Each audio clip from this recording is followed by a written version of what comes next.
De trazer isso para grandes culturas, aí o ambiente não é mais tão controlado, a gente precisa entender um todo, e aí entram trabalhos que são mega trabalhos, que a Embrapa tem condições de desenvolver e montou metodologias, como o chamado ZARC, né, que é o Zoneamento Agrícola de Risco Climático. Eu até entrevistei aqui, acho que há mais de 2 anos, o Zolim, que faz parte também desse programa. E como que é tentar entender, né? Embora o senhor disse que não entendeu nada, mas eu tenho certeza que tem muita, mas muita informação para ser passada. Como que é para uma grande cultura como soja, milho, algodão, sorgo, trigo, né? Que é um cereal de inverno, se entender quais são as condições e principalmente fazer esse mapeamento. E aí entra a matemática, a estatística junto, que é a modelagem, para poder definir um padrão e fazer uma recomendação. Tá certo. Contar um pouquinho então do histórico do zoneamento. O zoneamento, na verdade, ele começou dentro da Embrapa, outras instituições já fizeram também, participaram, mas dentro da Embrapa ela começou em 93. 1993. A gente teve o Congresso de Agrometeorologia em Porto Alegre em 91. Não, em 93 mesmo, em 93.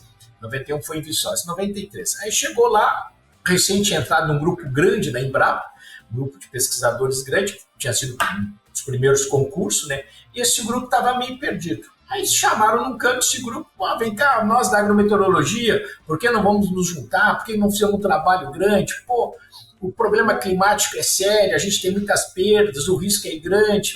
E aí a gente começou a conversar e gostamos da ideia. Aí alguns colegas gostaram do negócio e puxaram o tema.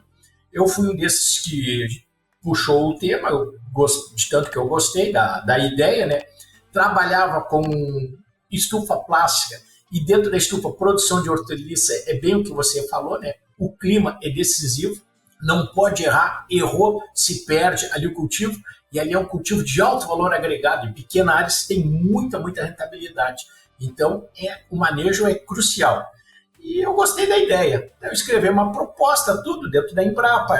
Na verdade, naquele momento eram 4 pesquisadores de cultura mais um pesquisador da área de recursos. Fizemos uma proposta e começamos a trabalhar. Não foi fácil no início, pensando o que a gente consideraria, como é que avaliaria os riscos, e a gente procurou limitar então os riscos para as grandes culturas. Culturas de verão era fácil.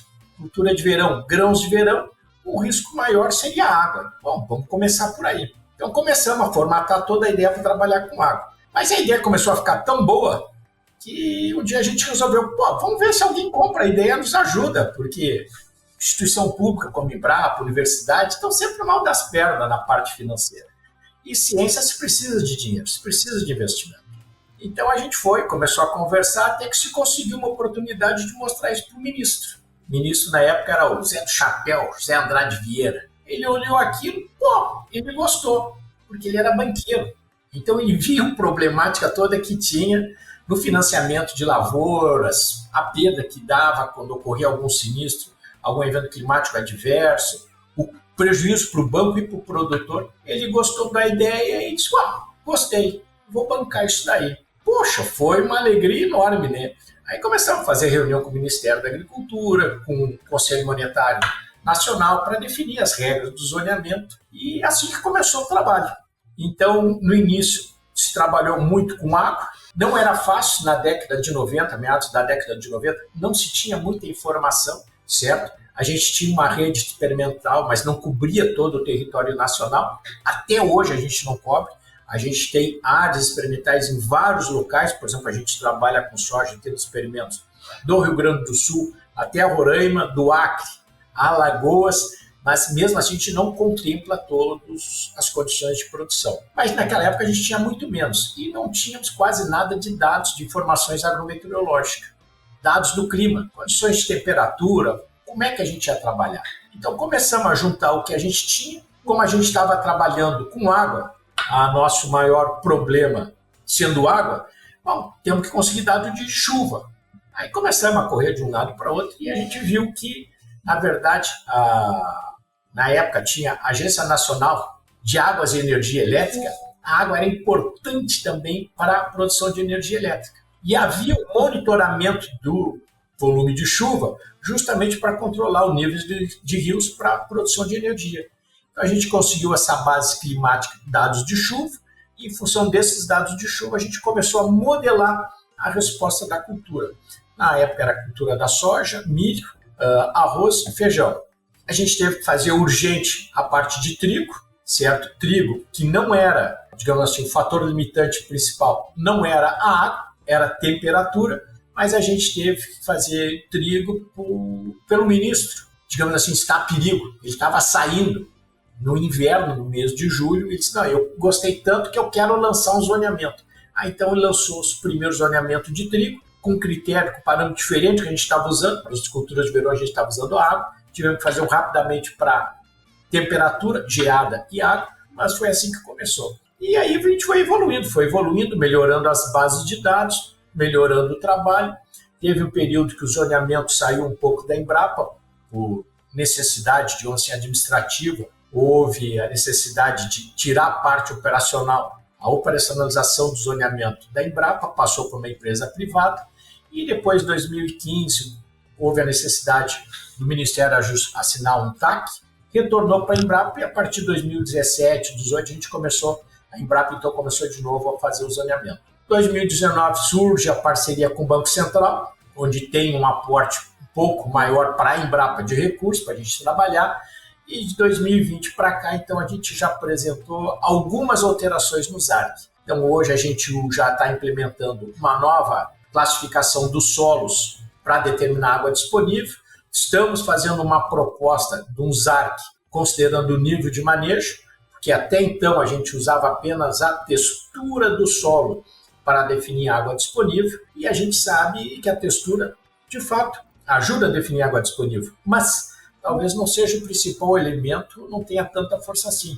Hoje, o manejo do solo, a estruturação do solo, as características físicas, química e biológica desse solo, são tão ou mais importantes que a classe textural. Eu posso ter um solo argiloso, mal manejado, descompacto, eu não tenho retenção de água. Eu posso ter um solo arenoso, bem manejado, que eu tenho a maior disponibilidade de água. Mudamos alguns conceitos, certo? Onde a gente falava muito no passado que um solo argiloso retinha, armazenava mais água que um solo arenoso. Hoje, com os ensaios, com a experimentação, a gente viu que isso não é verdade. Na verdade, se a gente tivesse um solo com uma textura mais equilibrada, silt, areia e argila, a gente teria maior retenção, armazenamento de água em função da textura desse solo. E a gente está entrando muito também com a parte de manejo. Então, de repente, com o manejo do solo, diferentes práticas de manejo, sistemas de manejo, a gente pode incrementar e muito a água disponibilizada no solo. Esse é outro conceito, a gente está trocando, eu particularmente, em vez de falar água armazenada no solo, hoje eu falo em água disponibilizada. Porque eu acho que tão importante quanto o armazenamento é a capacidade de recarga desse solo, capacidade de infiltração de água nesse solo. E essa recarga tem a ver também com movimentos de ascensão capilar, diversificação de culturas, promoção de rompimento de camadas compactadas.